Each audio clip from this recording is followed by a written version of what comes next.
ಎಲ್ಲರಿಗೂ ನಮಸ್ಕಾರಗಳು. ಶರತ್ ತಾಂಡಲೆ ಅವರ ರಾವಣ ಕಾದಂಬರಿಯನ್ನು ಮುಂದುವರಿಸೋಣ. ರಾವಣ, ಕುಂಭಕರ್ಣ ಮತ್ತು ವಿಭೀಷಣ ಎಲ್ಲ ಸಹೋದರರಿಗೂ ಒಂದೇ ಸಲ ಮದುವೆ ನಿಶ್ಚಯ ಆಗತ್ತೆ. ಆ ಮದುವೆಯ ಮೂಲ ಉದ್ದೇಶ ಸಂಸಾರ ಮಾಡೋದು ಅನ್ನೋದಕ್ಕಿಂತ ರಾಕ್ಷಸರ ಅನೇಕ ಬುಡಕಟ್ಟಿನ ಜನಾಂಗಗಳನ್ನು ಒಂದುಗೂಡಿಸೋದು ಮತ್ತು ಎಲ್ಲರಲ್ಲೂ ಸ್ನೇಹ ಭಾವವನ್ನು ಹುಟ್ಟಿಸಿ ರಾಕ್ಷಸ ಸಮೂಹವನ್ನು ದೊಡ್ಡದು ಮಾಡೋದು, ಅದು ಮುಖ್ಯವಾದ ಉದ್ದೇಶವಾಗಿರುತ್ತೆ. ಅದೇ ರೀತಿ ರಾವಣನಿಗೆ ದಾನವ ರಾಜರಲ್ಲಿ ಮುಖ್ಯನಾದಂತಹ ಮಯನ ಮಗಳು ಮಂಡೋದರಿ ನಿಶ್ಚಯ ಆಗುತ್ತೆ. ಆಗ ಆತ ತನ್ನ ಕನಸಿನ ಅರಮನೆಯನ್ನು ಕಟ್ಟಿಕೊಡೋಕ್ಕೆ ತನ್ನ ಭಾವಿ ಮಾವನ ನೆರವನ್ನು ಕೇಳ್ತಾನೆ. ಅದಕ್ಕೆ ತಕ್ಕ ಹಾಗೆ ಆತ ಉತ್ತರವನ್ನು ಕೊಡ್ತಾನೆ. ಏಕೆಂದರೆ ಇಲ್ಲಿ ರಾವಣನ ಆಸೆ ಇದ್ದಿದ್ದು ತನಗೊಬ್ಬನಿಗೆ ಸುಸಜ್ಜಿತವಾದ ಭವನ ಬೇಕು ಅಂತ ಅಲ್ಲ, ಆ ನಗರದ ಎಲ್ಲ ಪ್ರಜೆಗಳಿಗೂ ಒಂದೇ ರೀತಿಯ ಭವನ ಇರಬೇಕು ಅಂತ ಹೇಳ್ತಾನೆ. ಇದರಿಂದ ಮಯ ಸಂತೋಷಗೊಂಡು ಆತನಿಗೆ ಸಹಕರಿಸೋದಾಗಿ ಹೇಳ್ತಾನೆ. ಕಥೆ ಇಲ್ಲಿಗೆ ನಿಂತಿತ್ತು, ಮುಂದುವರಿಸೋಣ. ಸಂತೋಷದಿಂದ ಇದ್ದಂತಹ ನನ್ನನ್ನು ಆತ ಅಲ್ಲೇ ಬಿಟ್ಟು ಅಲ್ಲಿಂದ ಮುಂದಕ್ಕೆ ಹೊರಟ. ನಾನು ಯಾವುದೋ ಒಂದು ರಾಗವನ್ನು ಗುನ್ಗುನಿಸ್ತಾ ತೋಟದ ಸುತ್ತ ಓಡಾಡ್ತಾ ಇದ್ದೆ. ಮಂಡೋದರಿ ಕೂಡ ನಾನು ಅಲ್ಲಿದ್ದದ್ದನ್ನು ನೋಡಿದ್ಲು. ನಾನು ಆಕೆಯನ್ನು ದೂರದಿಂದ ನೋಡ್ತಾನೆ ಇದ್ದೆ. ಆಕೆ ಹತ್ತಿರ ಬಂದಳು. ಏನು ಹೇಳಬೇಕು ಅನ್ನೋದ್ರ ಬಗ್ಗೆ ನನಗೆ ಯಾವುದೇ ಸುಳಿವು ಸೂಚನೆಗಳು ಇರಲಿಲ್ಲ. ನನ್ನನ್ನೇ ನೋಡ್ತಾ ಆಕೆ ಹೇಳಿದ್ಲು, ನಮ್ಮ ಮದುವೆಯಿಂದಾಗಿ ನನ್ನ ತಂದೆ ತುಂಬ ಸಂತೋಷವಾಗಿದ್ದಾರೆ. ನನ್ನ ತಾಯಿ ಯಾರು ಅನ್ನೋದ್ರ ಬಗ್ಗೆ ನಿಮಗೆ ಯಾವುದೇ ಆಕ್ಷೇಪಣೆಗಳು ಇಲ್ಲ ಅಂತ ಗೊತ್ತಾದ ಮೇಲೆ ನನಗೆ ತುಂಬ ಸಂತೋಷ ಆಯಿತು. ನೀವು ಬಯಸಿದಂತಹ ಹೆಂಡತಿಯಾಗಿರೋಕ್ಕೆ ನಾನು ಪ್ರಯತ್ನ ಮಾಡ್ತೀನಿ ಅಂತ ಆಕೆ ಹೇಳಿದ್ಲು. ಆಕೆಯ ಧ್ವನಿ ಮಧುರವಾಗಿತ್ತು. ಅದು ನನ್ನ ಹೃದಯ ಬಡಿತವನ್ನು ನಿಲ್ಲಿಸೋ ಹಾಗೆ ಮಾಡ್ತಾ ಅನ್ನಿಸ್ತು. ನಾನು ಆಕೆಯ ಸೌಂದರ್ಯದಿಂದ ಎಷ್ಟು ಆಕರ್ಷಿತನಾಗಿದ್ದೆ ಅಂದರೆ ಮುಂದೆ ಆಕೆ ಏನು ಹೇಳಿದ್ಲು ಅಂತಲೇ ನನಗೆ ಮರೆತು ಹೋಯಿತು. ನಾನು ಹೇಳಿದೆ, ಅಂದರೆ ನೀನು ನನ್ನನ್ನು ಗಂಡನನ್ನಾಗಿ ಸ್ವೀಕರಿಸೋಕ್ಕೆ ಇಷ್ಟಪಡ್ತಿದ್ದೀಯಾ ಅನಿಸುತ್ತಲ್ವಾ ಅಂದೆ. ಆಕೆ ಹೇಳಿದ್ಲು, ಹೌದು ರಾಕ್ಷಸ ರಾಜ, ನೀನು ಶೌರ್ಯಶಾಲಿ, ನಿಪುಣ, ಜೊತೆಗೆ ವಿದ್ವಾಂಸ ಕೂಡ. ಒಬ್ಬ ಹೆಂಗಸಿಗೆ ಇದಕ್ಕಿಂತ ಹೆಚ್ಚಿನದಿನ್ನೇನು ಕೇಳೋಕ್ಕೆ ಸಾಧ್ಯ ಅಂದ್ಲು. ಆಗ ನಾನು ಹೇಳಿದೆ, ಹೌದು, ಪ್ರತಿಯೊಬ್ಬ ಪುರುಷನೂ ಕೂಡ ಒಬ್ಬ ಸುಂದರ ಮಹಿಳೆಯನ್ನು ತನ್ನ ಹೆಂಡತಿಯಾಗಿ ಮಾಡ್ಕೊಳ್ಳೋಕೆ ಇಷ್ಟಪಡ್ತಾನೆ. ಆದರೆ ನಾನು ಮಾತ್ರ ಇಲ್ಲಿ ಸ್ತ್ರೀ ಜನಾಂಗದ ಮನಸ್ಸನ್ನು ಅರ್ಥ ಮಾಡ್ಕೊಳ್ಳೋದಲ್ಲಿ ವಿಫಲ ಆಗಿದ್ದೀನಿ ಅಂತ ಹೇಳಿದೆ. ಆಕೆ ನಕ್ಕಳು. ಅವಳ ಮುಖವನ್ನೇ ನೋಡ್ತಾ ನಾನು ಹೇಳಿದೆ, ಮಂಡೋದರಿ, ನಿನ್ನ ತಾಯಿ ದೇವಕನ್ಯೆ ಮತ್ತು ತಂದೆ ದಾನವ, ಇನ್ನು ನನ್ನ ತಾಯಿ ಅಸುರಳು, ನನ್ನ ತಂದೆ ಋಷಿ. ಬಹುಶಃ ನಾವಿಬ್ಬರು ಚೆನ್ನಾಗಿ ಹೊಂದಿಕೆ ಆಗ್ತೀವಲ್ವಾ ಅಂತ ಹೇಳ್ತಾನೆ ನಕ್ಕೆ. ಆಕೆನೂ ಕೂಡ ನನ್ನನ್ನು ನೋಡಿ ನಕ್ಕಳು. ಸ್ವಲ್ಪ ಸಮಯದಲ್ಲೇ ನಾವು ಯಾವುದೇ ಹಿಂಜರಿಕೆ ಇಲ್ಲದೆ ಒಬ್ರಿಗೊಬ್ರು ಮಾತಾಡಲಿಕ್ಕೆ ಪ್ರಾರಂಭ ಮಾಡಿದ್ವಿ. ನಾನು ಆಕೆ ಜೊತೆ ಇನ್ನೂ ಹೆಚ್ಚು ಸಮಯ ಮಾತಾಡೋದು ಅಂತ ಅಂದ್ಕೊಂಡೆ. ಆದರೆ ಅಷ್ಟರಲ್ಲಿ ಅಲ್ಲಿಗೆ ಕುಂಭ ಮತ್ತು ವಿಭೀಷಣ ಬಂದರು. ನಾನು ಅವ್ರ ಕಡೆ ನೋಡ್ತಾ ಹೇಳಿದೆ, ಸರಿ, ನಾವಿನ್ನು ಹೊರಟು ಬಿಡೋಣ, ಏಕೆಂದರೆ ಮಾತಾಡಲಿಕ್ಕೆ ಇನ್ನೂ ಜೀವಮಾನ ಎಲ್ಲ ಉಳಿದಿದೆ ಅಲ್ವಾ ನಮಗೆ ಅಂತ ಆಕೆಗೆ ಹೇಳಿದೆ. ಆಕೆ ನಸು ನಾಚಿಕೆಯಿಂದ ಅಲ್ಲಿ ಹೊರಟು ಹೋದ್ಲು. ಸ್ವಲ್ಪ ಸಮಯದವರೆಗೂ ಆಕೆ ಹೋಗ್ತಿದ್ದಂತಹ ದಿಕ್ಕನ್ನೇ ನಾನು ನೋಡ್ತಾ ನಿಂತಿದ್ದೆ. ಆಗ ಕುಂಭ ಹೇಳ್ದ, ದಶಗ್ರೀವ, ನಾಳೆ ನಿನ್ನ ಮದುವೆ ಅಂತೆ, ಅಭಿನಂದನೆಗಳು. ಹಾಗೆಯೇ ನಮ್ಮ ಮದುವೆಗಳು ಕೂಡ ಶೀಘ್ರದಲ್ಲೇ ನಡೆಯುತ್ತವೆ ಅಂತ ನಕ್ಕ ಅವನು. ನಾನು ನಕ್ಕೆ. ಎಲ್ಲರೂ ಮಲ್ಗಕ್ಕೆ ಅಂತ ಹೋದ್ವಿ. ಇನ್ನು ಮದುವೆ ಸಮಾರಂಭ ಅದ್ಧೂರಿಯಾಗಿ ನಡೀತು. ಮಂಡೋದರಿಯ ಕುಟುಂಬದ ಸಹಾಯದಿಂದ ನಾವೆಲ್ಲ ಲಂಕೆಗೆ ಮರಳಿದ್ವಿ. ಮಂಡೋದರಿಗೆ ಲಂಕೆಯಲ್ಲಿ ಭವ್ಯ ಸ್ವಾಗತ ದೊರೆಯಿತು. ಅನೇಕ ದಿನಗಳ ಗಟ್ಟಲೆ ದೇಶಾದ್ಯಂತ ಸಂಭ್ರಮ ಆಚರಣೆಗಳು ನಡೀತಾ ಹೋದ್ವು. ಅವಳು ಸಮೀಪ ಇದ್ದದ್ದು ನನಗೆ ಪ್ರತಿದಿನವೂ ಸಂತೋಷವನ್ನು ಕೊಡ್ತಾ ಇತ್ತು. ನಾನು ಆಕೆಯನ್ನು ತಿಳಿದುಕೊಳ್ಳೋದು ಮತ್ತು ಆಕೆಯನ್ನು ನೋಡೋ ಅನುಭವವನ್ನು ಆನಂದಿಸ್ತಿದ್ದೆ. ಹೀಗೇ ಕುಂಭ, ಮಹಾಪಾಶ್ವ, ಮಹೋದರ, ವಿಭೀಷಣ, ಶೂರ್ಪಣಖರು ಇವರು ವಿವಾಹ ಕೂಡ ಭವ್ಯವಾಗಿ ನಡೀತು. ಕುಂಭನ ವಿವಾಹ ಮಹಾನ್ ದೈತ್ಯನಾದ ರಾಜ ಬಲಿಯ ಪರಂಪರೆ ಜೊತೆಗೆ ಆಯಿತು. ಅಲ್ಲಿಗೆ ಆ ಒಂದು ಕುಟುಂಬ ನಮ್ಮನ್ನು ಸಂಪರ್ಕಿಸ್ತು. ವಿಭೀಷಣನ ವಿವಾಹ ಅತಿ ದೊಡ್ಡ ರೇಷ್ಮೆ ವ್ಯಾಪಾರಿಯಾಗಿದ್ದಂತಹ ಶೈಲೋಷನ ಕುಟುಂಬದ ಹೆಣ್ಣು ಮಗಳ ಜೊತೆಗೆ ನಡೀತು. ಇದು ನಮಗೆ ಹಿಮಾಲಯದವರೆಗೂ ವ್ಯಾಪಾರದಲ್ಲಿ ಪ್ರವೇಶವನ್ನು ನೀಡಕ್ಕೆ ಸಹಕಾರ ಕೊಡ್ತು. ಇನ್ನು ಕಾಲಕೇಯ ರಾಜಕುಮಾರ ವಿದ್ಯುಜ್ಜೀವನ ಜೊತೆಗೆ ಶೂರ್ಪಣಖಿಯ ವಿವಾಹ ನಡೀತು. ಅಲ್ಲಿಗೆ ಆ ಕುಟುಂಬನೂ ನಮಗೆ ಸಂಬಂಧವೇ ಆಯಿತು. ಇನ್ನು ಮಹಾಪಾಶ್ವನ ವಿವಾಹವನ್ನು ನಾಗಕುಲದ ಜೊತೆಗೆ ಮಾಡಬೇಕು ಅಂತ ನಾವು ನಿರ್ಧಾರ ಮಾಡಿಕೊಂಡ್ವಿ. ಆದರೆ ಅವರ ನಾಯಕತ್ವದಲ್ಲಿ ಇವನ ವಯಸ್ಸಿಗೆ ಸೂಕ್ತವಾದ ಹೆಣ್ಣು ಮಗಳು ಇರಲಿಲ್ಲ. ಆದರೆ ಪ್ರಹಸ್ತನ ಹೆಂಡತಿಯ ಸಂಬಂಧಿಯ ಹುಡುಗಿಯೊಬ್ಬಾಕೆಯನ್ನು ಆತ ಮದುವೆ ಆಗೋಕ್ಕೆ ಒಪ್ಕೊಂಡ. ಒಡ ಹುಟ್ಟಿದವರಲ್ಲಿ ಯಾರೂ ಮದುವೆ ಬಗ್ಗೆ ಯಾವುದೇ ದೂರನ್ನು ಕೊಡಲಿಲ್ಲ. ಏಕೆಂದರೆ ರಾಕ್ಷಸ ನಾಗರಿಕತೆಯ ಉದಯಕ್ಕೆ ಇದು ಒಂದು ಪ್ರಮುಖ ಹೆಜ್ಜೆನೇ ಆಗಿತ್ತು. ಇವರಲ್ಲದೆ ಖರ ದೂಷಣರು ಪಿಶಾಚಿ ಮತ್ತು ದಸ್ಯುಕುಲದ ವಧುಗಳನ್ನು ವಿವಾಹ ಆದರು. ಈ ಮದುವೆಗಳು ಈ ರಾಜ್ಯಗಳು ಮತ್ತು ಸಾಮ್ರಾಜ್ಯಗಳ ರಾಜರು ಮತ್ತು ನಾಯಕರ ಜೊತೆ ಚರ್ಚಿಸೋಕ್ಕೆ ನನಗೆ ಸುಲಭವಾದ ರಹದಾರಿ ಆಯಿತು. ಬಲಿಯ ಮಗ ಬಾಣ ಮಾತ್ರ ನಿರಾಶೆಗೊಂಡ ಹಾಗೆ ಕಾಣ್ತಾ ಇತ್ತು. ನನಗೆ ಅವನನ್ನು ನೋಡಿ ಕರುಣೆ ಆಯಿತು. ತನ್ನ ತಂದೆಯ ಪರಂಪರೆಯನ್ನು ಮುಂದುವರ್ಸೋಕ್ಕೆ ಸಾಧ್ಯ ಇಲ್ಲ, ಇದು ಅವನಿಗೆ ಸಹಿಸಕ್ಕಾಗ್ತಿಲ್ಲ ಅನ್ನೋದು ಸ್ಪಷ್ಟವಾಗಿ ಗೊತ್ತಾಗ್ತಾ ಇತ್ತು. ಹೊಸದಾಗಿ ರೂಪುಗೊಂಡಂತಹ ಈ ಎಲ್ಲ ಮಿತ್ರರಲ್ಲಿ ನಾನೇ ಅತ್ಯಂತ ಶಕ್ತಿಶಾಲಿಯಾಗಿದ್ದೆ, ಅಥವಾ ನಾನು ಹಾಗೆ ಭಾವಿಸ್ತಿದ್ನ ಅಂದ್ಕೊಂಡೆ. ಒಡ ಹುಟ್ಟಿದವರಲ್ಲಿ ಕುಂಭಿನಿ ಮಾತ್ರ ಇನ್ನೂ ಅವಿವಾಹಿತೆಯಾಗಿದ್ದಿದ್ದು. ಕಾಲ ಸರಿತಾ ಹೋಯಿತು. ಮಂಡೋದರಿ ಗರ್ಭಿಣಿಯಾದಳು.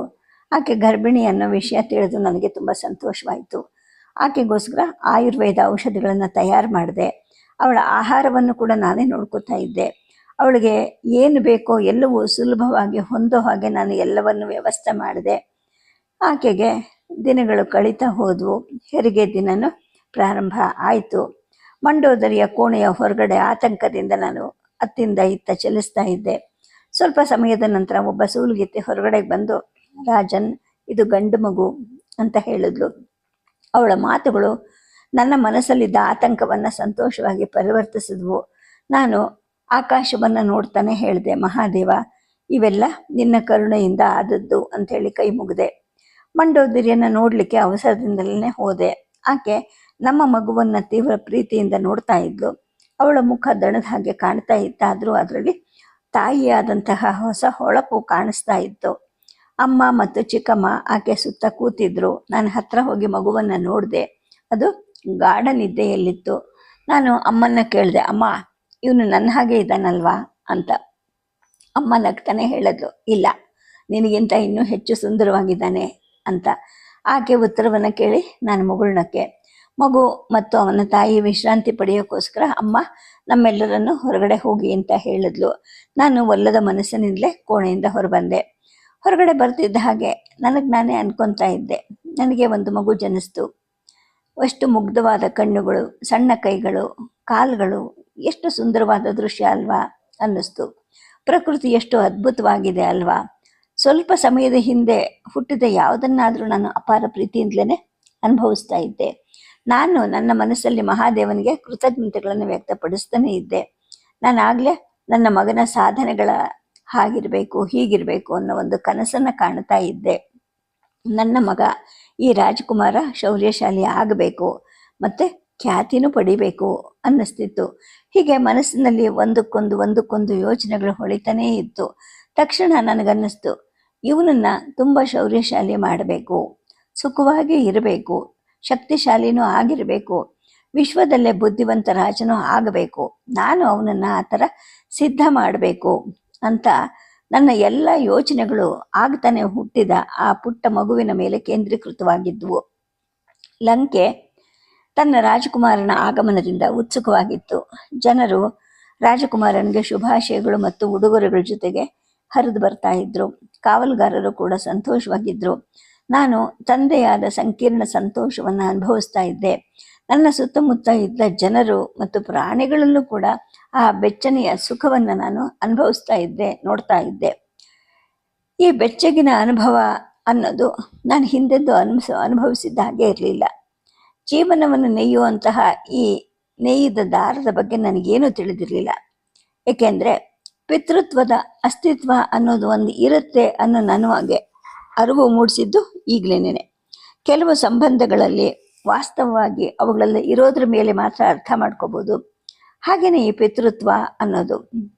ನಾನು ನನ್ನ ಮಗನಿಗೆ ಎಲ್ಲ ಸಂತೋಷವನ್ನು ಕೊಡಬೇಕು. ಹಾಗೆ ಜ್ಞಾನವನ್ನು ಹುಡುಕಬೇಕಾದ್ರೆ ಅವನು ನಾಚಿಕೆ ಪಡಬೇಕಾದ್ದೇ ಇಲ್ಲ. ಏಕೆಂದರೆ ನನಗೆ ನನ್ನ ತಂದೆ ಯಾವ ಜ್ಞಾನವನ್ನು ನೀಡ್ತಾ ಇರಲಿಲ್ಲ.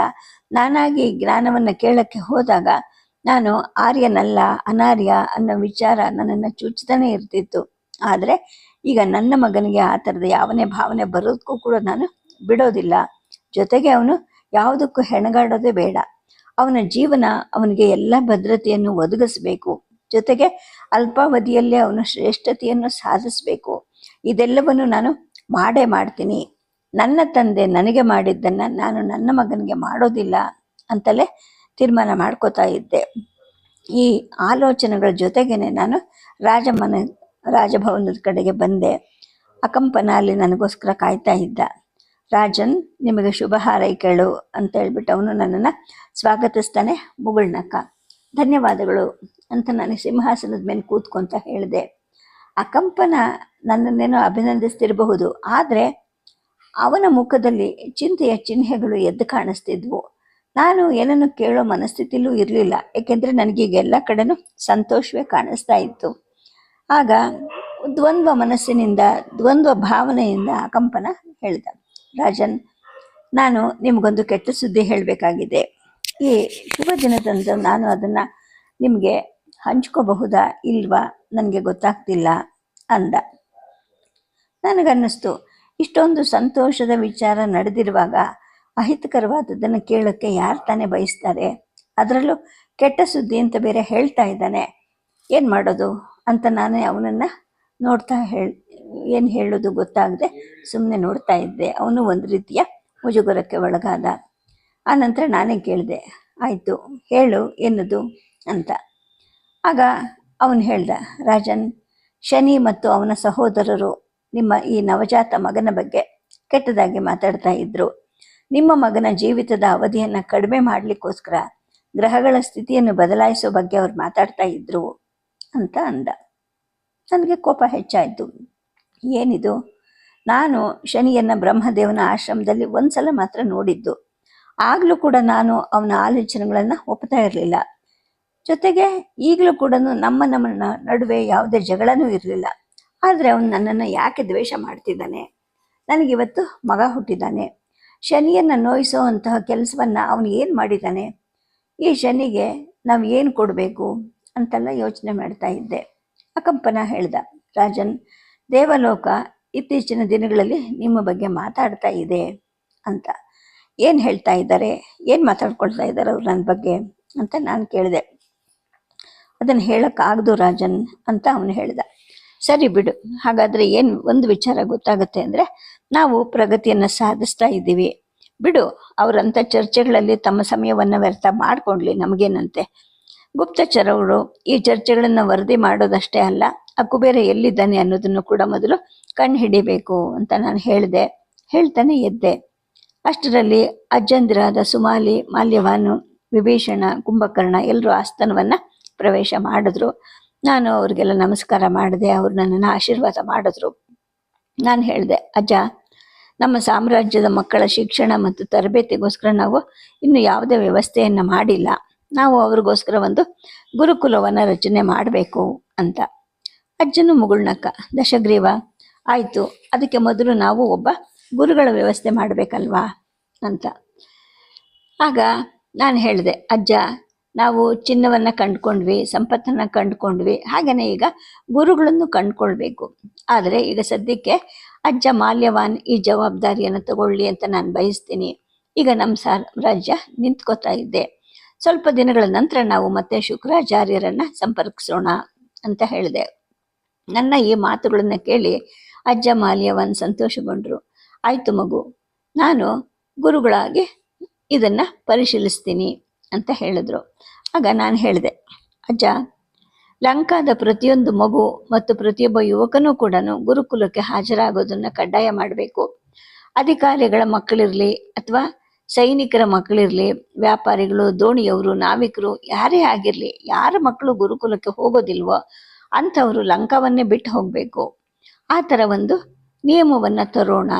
ಅಂದರೆ ನಮ್ಮ ರಾಜ್ಯದ ಪ್ರತಿಯೊಂದು ಮಗುವೂ ಕೂಡ ಗುರುಕುಲಕ್ಕೆ ಬರಲೇಬೇಕು, ಇದು ಕಡ್ಡಾಯವಾಗಿ ಆಗಲೇಬೇಕು.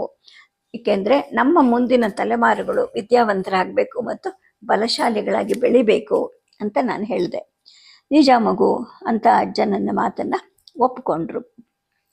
ಬುದ್ಧಿವಂತ ಯುವಕರನ್ನು ಅರಮನೆಯ ಆಡಳಿತದ ವಿಭಾಗಕ್ಕೆ ಕಳಿಸೋಣ. ಗಂಡು ಅಥವಾ ಹೆಣ್ಣಿನ ಭೇದ ಮಾಡೋದು ಬೇಡ.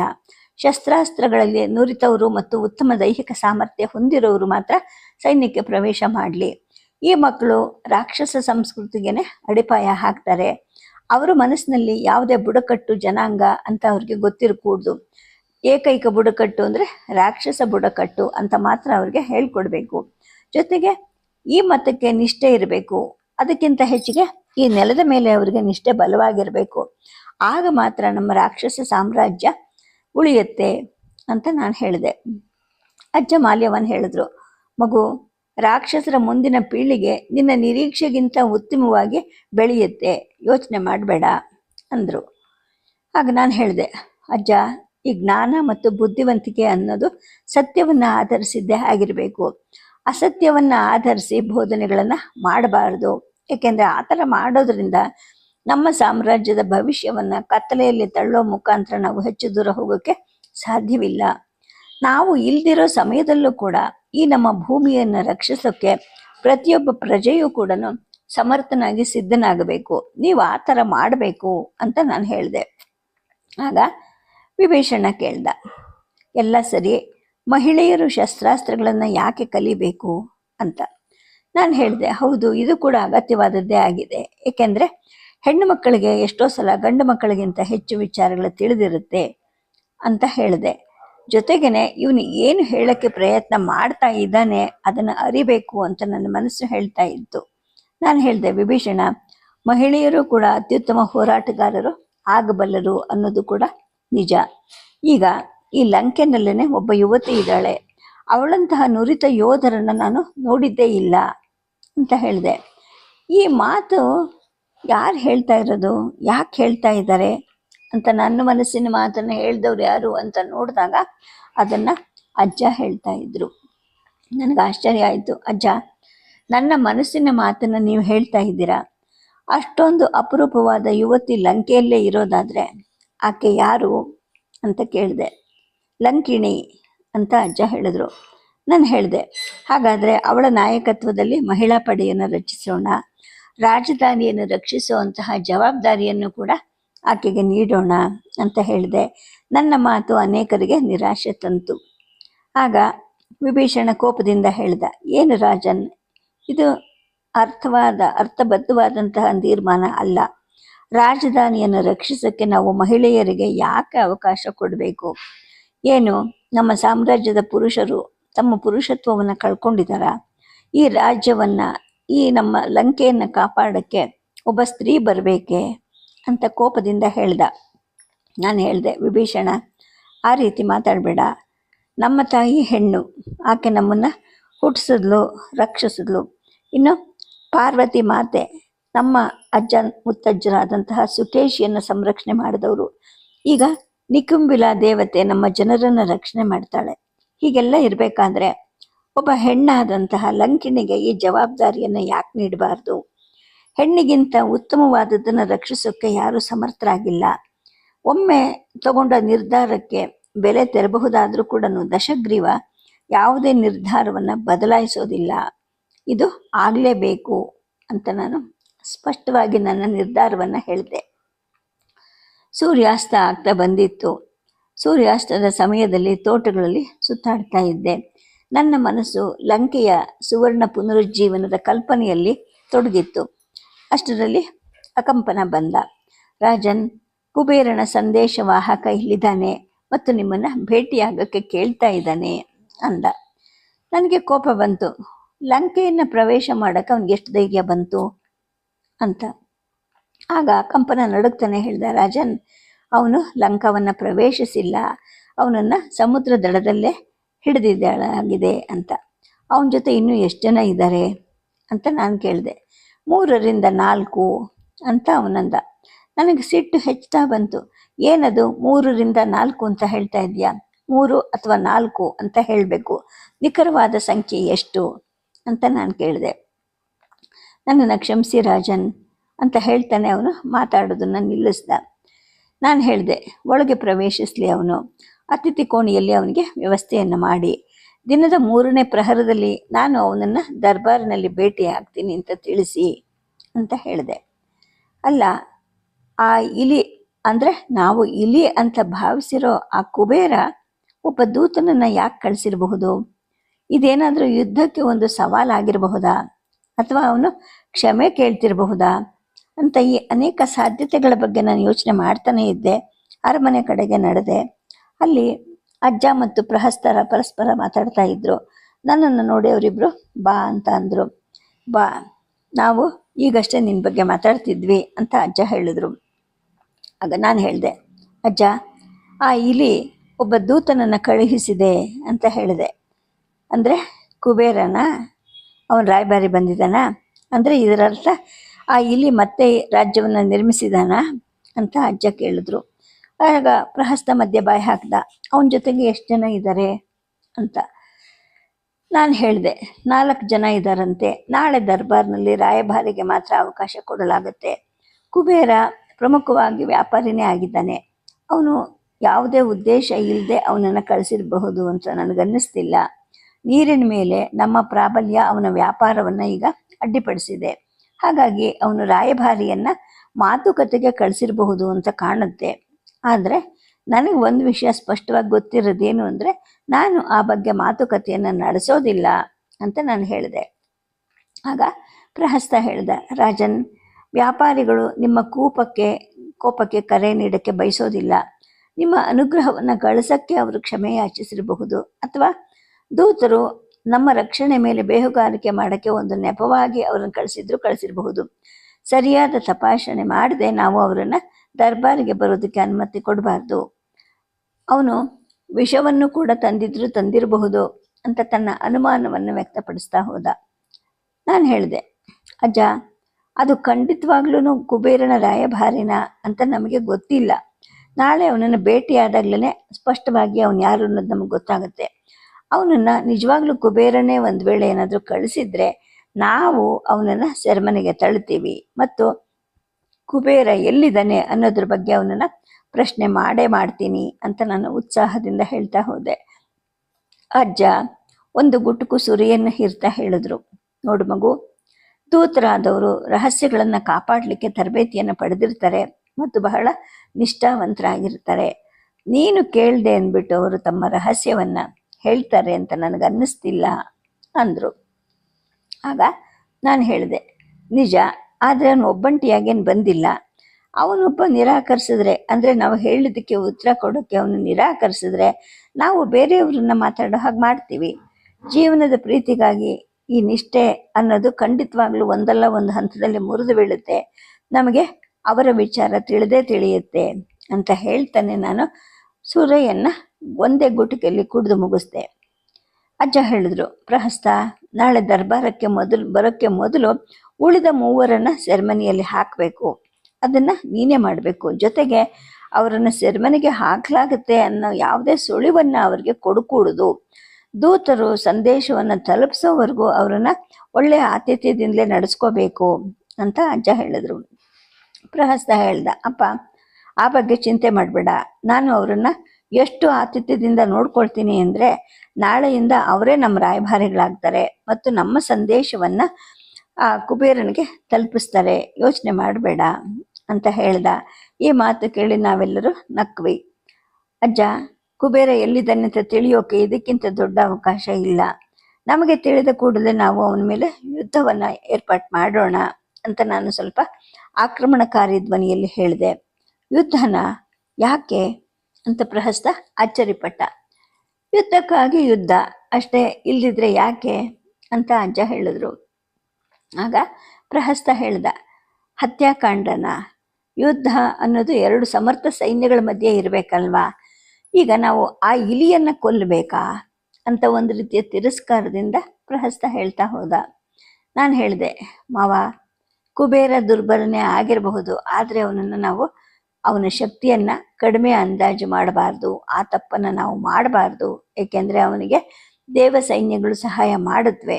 ಆದರೆ ಮಹಾದೇವನ ಆಶೀರ್ವಾದದಿಂದ ನಮಗೆ ಈ ಅವಕಾಶ ದೊರೆತಿದೆ, ನಾವಿದನ್ನು ಕಳ್ಕೋಬಾರ್ದು. ಇಲಿ ಎಲ್ಲಿದೆ ಅಂತ ನಮಗೆ ಗೊತ್ತಾದ ತಕ್ಷಣ ನಾವು ಹೊರಡೋಣ ಅಂತ ಹೇಳಿದೆ.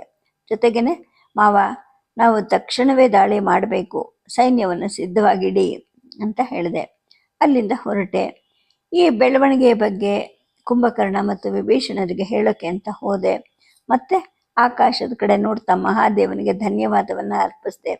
ಸೇಡು ತೀರಿಸ್ಕೊಳ್ಳೋಕ್ಕೆ ನನಗೆ ಅವಕಾಶ ಮಾಡಿಕೊಟ್ಟಿದ್ದೀಯಪ್ಪ ಮಹಾದೇವ, ನಿನಗೆ ಧನ್ಯವಾದಗಳು ಅಂತ ಮನಸ್ಸಿನಲ್ಲೇ ಹೇಳ್ತಾ ಆಕಾಶದ ಕಡೆ ಕೈ ಮುಗಿದೆ. ಕುಂಭಕರ್ಣನ ಕೋಣೆ ಕಡೆ ಹೋದೆ.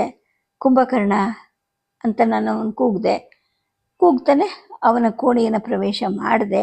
ಅಲ್ಲಿ ಕುಂಭ, ವಿಭೀಷಣ ಮತ್ತು ಮಹೋದರ ಮೂವರು ಇದ್ದರು. ನನ್ನನ್ನು ಸ್ವಾಗತಿಸೋಕ್ಕೆ ಅಂತ ಎದ್ದು ನಿಂತ್ಕೊಂಡ್ರು. ನಾನು ಹೇಳಿದೆ, ನೋಡಿ, ನನಗೆ ಒಂದು ಒಳ್ಳೆ ಸುದ್ದಿ ಬಂತು. ಕುಬೇರನಿಂದ ಒಬ್ಬ ದೂತ ಬಂದಿದ್ದಾನೆ ಅಂತ ಹೇಳಿದೆ. ದಶಗ್ರೀವ, ಇದರಲ್ಲಿ ತುಂಬ ದೊಡ್ಡ ಸುದ್ದಿ ಏನಿದೆ? ಒಳ್ಳೆ ಸುದ್ದಿ ಆದರೂ ಯಾವುದು ಅಂತ ವಿಭೀಷಣ ಹೇಳ್ತಾ. ಆ ದೂತ ಯಾಕೆ ಬಂದಿದ್ದಾನೆ ಅಂತ ಕುಂಭಕರ್ಣ ಕೇಳ್ದ. ನಮಗೆ ಗೊತ್ತಿಲ್ಲ, ಆದರೆ ಅವನ ಸಂದೇಶ ಏನೇ ಇರಲಿ ನನಗೆ ಅದನ್ನು ಕೇಳೋದ್ರಲ್ಲಿ ಆಸಕ್ತಿ ಇಲ್ಲ. ನನ್ನ ಆಸಕ್ತಿ ಏನಿದ್ರು ಆ ಕೀಟ ಎಲ್ಲಿದೆ ಅಂತ ಅವನಿಂದ ತಿಳ್ಕೊಂಡು ಅದನ್ನು ಹೊರತೆಗಿಬೇಕು, ಅದರಲ್ಲಿ ಮಾತ್ರ ನನ್ನ ಆಸಕ್ತಿ ಅಂತ ನಾನು ಹೇಳಿದೆ. ಸರಿ, ಈಗ ಅವನು ಎಲ್ಲಿದ್ದಾನೆ ಅಂತ ವಿಭೀಷಣ ಕೇಳ್ದ. ಸದ್ಯಕ್ಕೆ ದಡದಲ್ಲಿದ್ದಾನೆ. ನಾಳೆ ಮಧ್ಯಾಹ್ನ ಅವನನ್ನು ದರ್ಬಾರ್ಗೆ ಕರೆತರಲಾಗುತ್ತೆ. ಜೊತೆಗೆ ಅತಿಥಿಗಳ ಕೋಣೆಗಳಲ್ಲಿ ಅವನಿಗೆ ಆತಿಥ್ಯ ನೀಡೋಕ್ಕೂ ಕೂಡ ನಾನು ಆದೇಶವನ್ನು ಕೊಟ್ಟಿದ್ದೀನಿ ಅಂತ ನಾನು ಹೇಳಿದೆ. ಆ ನಂತರ ನಾನು ಹೇಳೋಷ್ಟರಲ್ಲಿ ವಿಭೀಷಣ ಮಧ್ಯೆ ಬಾಯಿ ಹಾಕ್ದ. ಕುಂಭಕರ್ಣ ಮತ್ತು ನಾನು ಇವತ್ತೇ ಅವನನ್ನು ಭೇಟಿಯಾಗಬೇಕು.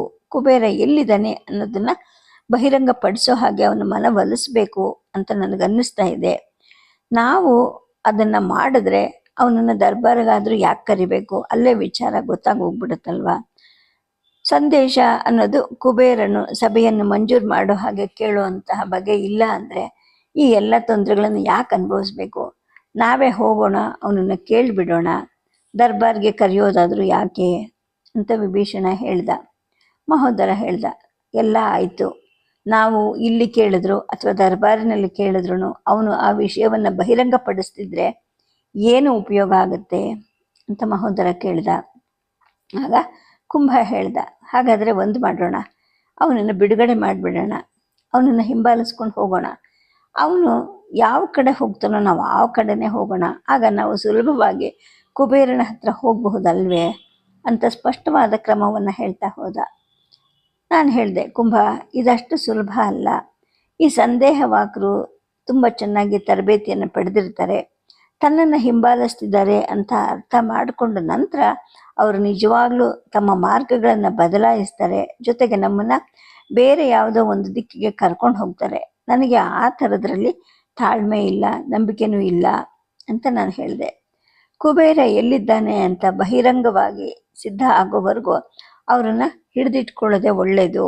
ನನ್ನ ಏಕೈಕ ಆಯ್ಕೆ ಇದೆ ಅಂತ ವಿಭೀಷಣ ಹೇಳ್ದ. ಅವನು ಏನನ್ನು ಬಹಿರಂಗಪಡಿಸ್ತಿದ್ರು ಕೂಡ ನಾನು ಅವನಿಗೆ ಹೊರಡಕ್ಕೆ ವ್ಯವಸ್ಥೆ ಮಾಡೇ ಮಾಡ್ತೀನಿ ಅಂತ ಮಹೋದರ ನಗ್ತಾನೆ ಹೇಳ್ತಾ ಹೋದ. ಸದ್ಯಕ್ಕೆ ಕಥೆಯನ್ನು ನಿಲ್ಲಿಸಿರ್ತೀನಿ. ನಮಸ್ಕಾರ.